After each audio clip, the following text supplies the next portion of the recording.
wrote this a little over 12 hours ago. I just felt like I had to write something. So, January 2nd, 2022, day God knows how many of COVID.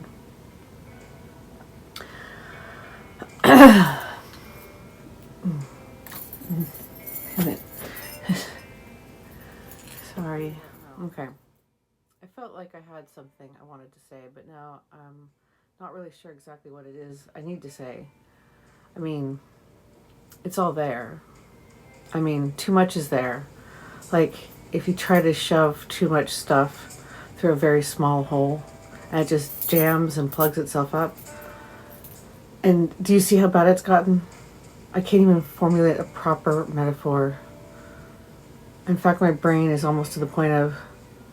my heart feels a thing, and it hurts, and it's very vague. And maybe if I mention my heart again, the reader will be able to deduce that I am in fact experiencing some very heavy emotions. And the fact that I'm writing it down on paper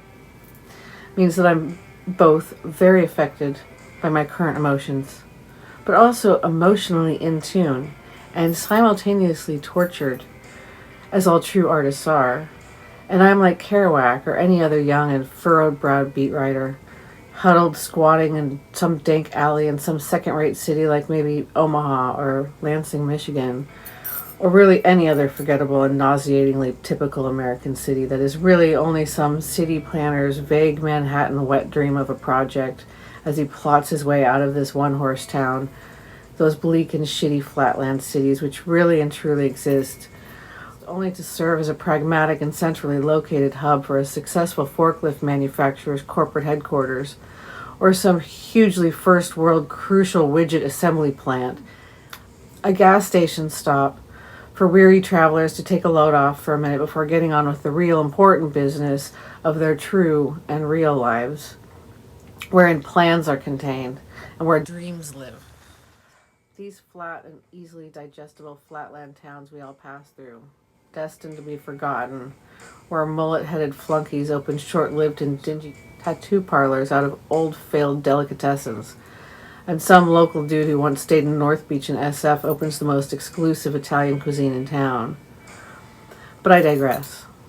And I'm also a judgmental ass with an overactive imagination and very little knowledge of which I speak. And I'm like some weak 1980s shitty dot matrix faxed in copy of a squatting and hunched Kerouac in some wannabe alley, scribbling inane drivel into a $20 Amazon.com journal in worn-soled boots and old Levi's, a flannel and a satchel along with me. The most interesting weirdo in town. As if Ginsberg had never written Howl. As if Sharon Olds had never pondered the galaxy through the lens of her father's lung cancer spit mucus glass on the side table of a hospice bed. As if Bukowski had never watched that magic ass of a tragic train wreck making her shaky-heeled way down the hazy sidewalk of a drunken LA Tuesday morning. As if Rilke had never locked inside in Duino Castle and felt the lamentations of voices on the ocean wind calling out to be heard. As if this sad, pathetic Kerouac, James Dean, tragic Hollywood, one-dimensional Dylan from Beverly Hills 90210 or some Buffy tortured vampire, Johnny Depp-looking fake poet was really and truly the most lost and desperate soul in all of this made-up history, where the caricature squatting next to the garbage bin in what really isn't so much an alley, but more a tidy suburban side street, hopes that this tortured poet's soul, strung out in this unnameable depth of human sorrow, general ennui and hurt feelings might possibly be noticed by that cute girl or boy from the old man dive bar down the block, the not quite heartthrob who queued up Simple Man by Skinner on the jukebox, so he or she must feel some kind of connection to any scrap of ancient or even slightly outdated wisdom, or even mediocre junk psychology if the angst of this Saturday night in Omaha or Gary, Indiana isn't bringing on the revelations fast enough. But I feel, and I'm huddled, and I'm crouched, and I have a pen and paper. And never mind that I'm a solitary, aging, pudgy, single woman who simply feels ordinary human midlife feelings of loneliness and confusion. And picture me instead in a Burroughs hallucination of pure gut-driven meanderings of skull-exploding words and barely contained raw sexuality. and Mickey Rourke bloodied in dirty undies as Bukowski, or River Phoenix in his own private Idaho, or Brando spilling beer down the front of his shirt, or Betty Davis feeling snarky and quick, rubbing cold cream on her face and rolling her eyes at the insipid and mousy little fawn lurking backstage, or Cassiel in Wings of Desire, reading books over the shoulders of mortals, or hearing the chorus of 1,000 hopeless and solitary thoughts on the subway. Something, anything epic, anything other than this visage of youth passed by, wearing mom jeans and sitting cross-legged in a Target parking lot,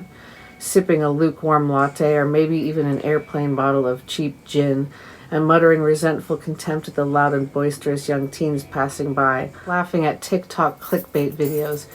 desperately trying to will something of profound importance to brightly manifest itself like a rising fountain of glistening mist, imploring the universe a plea of a glimmer of some deeper meaning that I was sure was the least meager shard promised to me, reveling in even the mere questions, because that's what Rilke had promised, that there would at least be questions, even if never the answers. Something real and perhaps even atheistically holy, like the hexagonal perfection of a honeycomb, or the Fibonacci sequence in the fresh curl of a new leaf. Some place where internet influencers and mask-defying cop-calling busybody Karens and cheap fast fashion doesn't exist. Something out of this place and time, this mock reality which, as Elon Musk put it, must be a computer simulation simply because we have conceived of the idea already. Somewhere familiar, where belly flutters still exist, and true communication, perhaps a conversation over a pot of homemade Turkish coffee, a hand-crocheted blanket to cover us, trite and awful poems poorly read at some distant cousin's wedding, a pesky hangnail, or a raucous game of Pictionary among friends. And even more, the friends who will hold you after you've awakened from a dream of your father's voice, 10 months after his death, and the hole that settles further daily into the pit of your stomach, and the mother whose love is so complete and absolute, who will still think you're brilliant, even when you're lost and pudgy, when the age and the thousands of tears sew even tighter stitches into your face, and you still have nothing figured out, and all the mistakes you have made, and the people you've hurt, and the memory of dancing with them at one time, or discussing the visible position of Venus and Mars, back before they couldn't stand the sight of you, back when you made them feel good, alive, and all the roses you've ever smelled, and every lazy summer day hearing the gurgling rumble of motorboats idling out on a placid lake, and every metal show you've attended, and the stage fright of every belly dance performance, and holding your sisters when they were babies, rocking them and softly singing a Cyndi Lauper or Madonna tune, and all the laughter and inside jokes as they got older, and then holding and rocking their daughters, again singing Cyndi Lauper or maybe David Bowie, and your first road trip, and your first friend to die too young, and your first panic attack, and your first kiss, and your first heartbreak, and each and every helpless heartbreak thereafter, and the way the moon looked over the rooftops of palm trees from that one window in that one bedroom in Oakland, where you holed up in what felt like a sanctuary, drunk on whiskey and nonsense and badly belting out 80s tunes at the top of your lungs, and how you hold so fucking tight to all these things, as if they actually belonged to you, as if they were solid enough to grasp, as if you could stick your foot into the river of your life and it simply will it to stop, or at least slow down for 1 second, or maybe somehow cleanse your wounds and gently wash away every regret, every poisonous word you ever uttered alone to yourself, every bruise inflicted by another, and every tiny slice of razor-thin blades you allowed, arms spread wide as you let them cut deep into your sinews, accepting each dagger slash with palms open, upward like some failed martyr who had lost the plot somewhere along the way and long ago forgot the cause your sacrifice was meant to feed. And, I know that I'm expecting too much, that the river can never and will never alter a single particle of its path for my desperate whims. And the pointless rest stop towns don't care for my disdain, and the dank alley doesn't need my tortured crouch brooding in a piss-stained corner, and the dead never asked me to hold on this tightly, and the past wants nothing from me, and nothing in this world owes me anything. But somewhere, faintly, I can hear Rilke on the wind, and maybe it's just my version of Rilke, but it is reminding me that the questions are still there, and they never went anywhere. I just forgot the most important part. The point is to live everything.